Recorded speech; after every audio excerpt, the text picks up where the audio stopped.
রতন ভাই কি বলছিলা যেন আমের ব্যাপারে? আমের ব্যাপারে বলছিলাম যে আমি প্রথমে মুকুলে মারছি একবার স্প্রে হ্যাঁ। মারার পরে এর আগেও অন্য ওষুধ ব্যবহার করে দেখছি আসলে এইটা ব্যবহার করার পরে হুম। আপনারা নিজের চোখে দেখেন যে মুকুলে উরি আল্লাহ, এ কি পরিমাণের আসছে!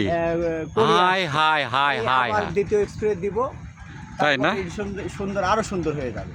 আর তারপরে ইয়েস, কলাতে দিয়েছি, দেখেন কলার অবস্থান, হ্যাঁ, কলাগুলা দারুণ। কি সুন্দর, এখনো কত ফ্রেশ, একদম ফ্রেশ। একদম ফ্রেশ। হ্যাঁ হ্যাঁ একদম রতন ব্রাদার, জি। ওয়া ওয়া ওয়া! এই সব কলা গাছেই কি এই হ্যাঁ, এই সব কলা এই গাছে এটা এই organic নিউট্রিপ্লান্টটা হচ্ছে? ব্যবহার করছি।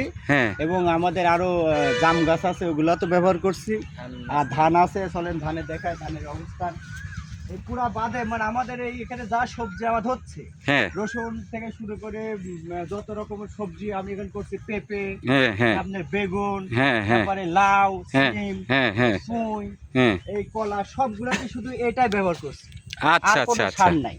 তাই না? এটা ব্যবহার করে যে উপকৃত হচ্ছে, হ্যাঁ। মানে আমরা এখানে যা তৈরি করছি এই ফলগুলো খাইতে অনেক সুস্বাদু।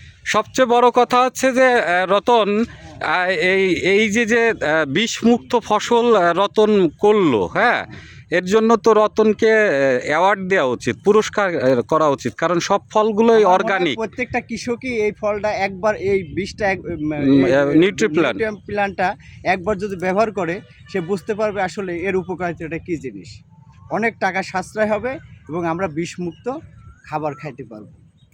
যে খাদ্যগুলো তৈরি হবে একবারে সুস্বাদু। এবং এটা হচ্ছে আমাদের ম্যান্ডেটরি, কারণ হচ্ছে বেঁচে থাকার জন্য আমরা যে খাবারটা খাই, এই কলা যে আমি খাচ্ছি, এই কলায় যে বিষ দেয়া হচ্ছে, এটা হচ্ছে পৃথিবীর সবথেকে বড় অপরাধ। বেঁচে থাকার জন্য মানুষের এই বিষ খেয়ে বেঁচে থাকার প্রয়োজন নাই।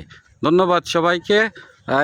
এই চমৎকার চাষিকে ধন্যবাদ যে এত চমৎকার সে মানে এত তাড়াতাড়ি এই এর সুফলটা পাইছে।